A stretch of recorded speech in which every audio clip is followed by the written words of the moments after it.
Hello guys, my name is Anna and I vlog daily from Ukraine since the start of brutal Russian invasion.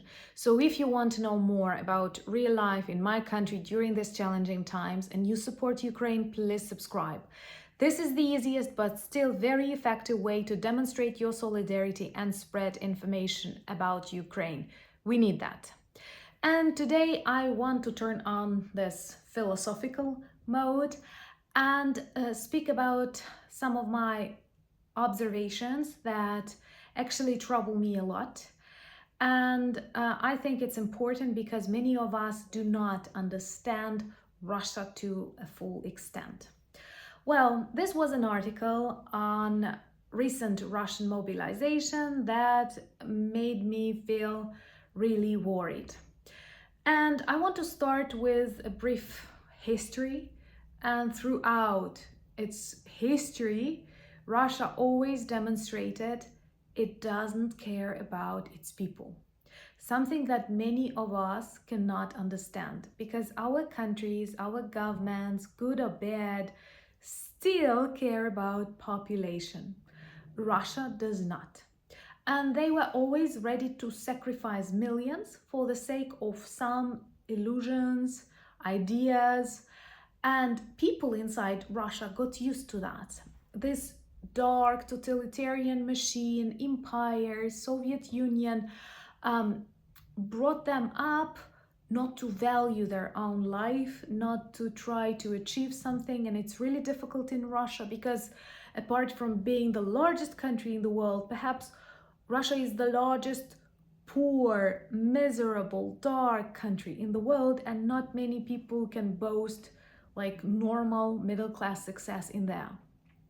I remember reading at school some letters of a French general, maybe from Napoleon Wars, where he said he was surprised how Russian generals did not care about their own people, and they were ready to sacrifice thousands. And this is something that the majority of Russia's opponents can never imagine and can never predict, because you always think there is a line that people will not be ready to cross because they will care for some of their soldiers, but Russians don't. And they illustrate it right now, killing hundreds of thousands for the sake of Russian imperial ambitions, which will never be revived. If you agree that Russia is the greatest trouble of the 21st century, or at least one of the greatest, and you're not yet subscribed to the channel, please do. This helps the videos be more visible and remind people this war continues and we still have to win it. Another illustration is Russian tactics in the Second World War. They were ready to sacrifice hundreds of thousands, for example, when they blew up the dam near Kyiv, killing thousands of Soviet soldiers, including Ukrainians, just to make entrance to Kyiv faster, to commemorate some communist date, to kill 150,000 your own soldiers just to get in Kyiv, I don't know, a month faster. I think no normal commander would come up with such an idea. And this is what happens right now. Thousands of Russians die. The number of the fallen Russian soldiers is really terrifying. In many battlefields, Ukrainian soldiers report this is close to ecocide, because Russians do not take the corpses of their soldiers and they create this awful mess, and the smell and the water can get infected. I'm just not wanting to concentrate on that, but they don't care about their dead ones. And they are ready to produce more. You know, there is even a Russian proverb like women will give birth to new ones, so don't care about the fallen ones, which is very brutal, but which is very Russian.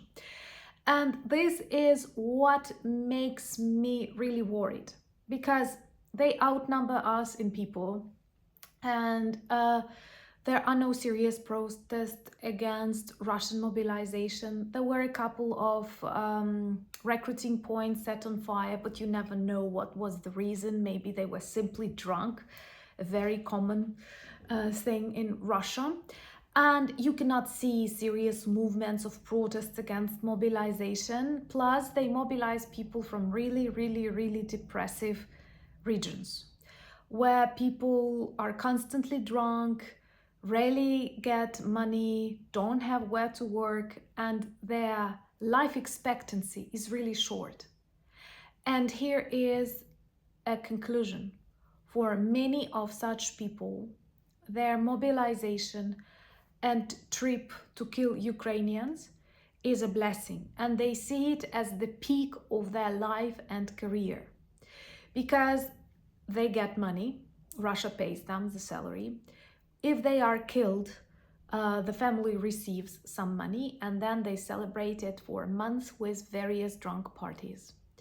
So this depressive young man with no future, somewhere in distant peripheral territory of Russia, has a choice, like to become a hero and earn some money while dying in Ukraine, or to die in Russia with the same life expectancy approximately, somewhere drunk, frozen, or in family violence episodes. They have lots of that. So many of them actually see it not as a curse, not as a problem, not as a threat to their normal life, normal career, but as a blessing. And that's the problem, because Ukrainians fight a very just and sacred war. We protect our motherland. The best of our people are standing in front lines, leaving their families behind, leaving their careers and dying. And in Russia, they have people whose life was miserable, and like this dirty, wet trenches and death somewhere in the battlefields of Ukraine is the peak of their life and actually the greatest of their achievements. First, this is really tragic, and I sometimes do feel very sorry for Russians. They don't understand how miserable they are, because some of them live all of their life with just one president, dictator Putin. Imagine, you were born, you went to school, you got married, and you died on the battlefields, forgotten by your comrades, and all of that during just one president, a crazy Botox Kremlin goblin Putin. If you agree with me that he's a Kremlin goblin, do subscribe. And they see it as a blessing. So how poor, how miserable they are. Looting, by the way, demonstrated it very vividly. They were surprised to find microwaves, washing machines, sneakers and t-shirts, and even Nutella in Ukrainian households of ordinary Ukrainian people. So imagine what a wild, miserable life they have in Russia. So much work to do inside of the country. But they choose to invade and spread misery. And the second dangerous conclusion is that they can mobilize them as long as they want. As long as Putin wants, nothing will happen inside. Russians will not protest against something they consider a blessing. And that's what worries me. Let me know, please, what do you think about this totally unusual, very unnatural Russian philosophy and lifestyle? And how can we actually oppose that? Thank you so much for buying me coffees and becoming my patrons. Thank you for your support, your advice, and questions. You can always leave them in comments.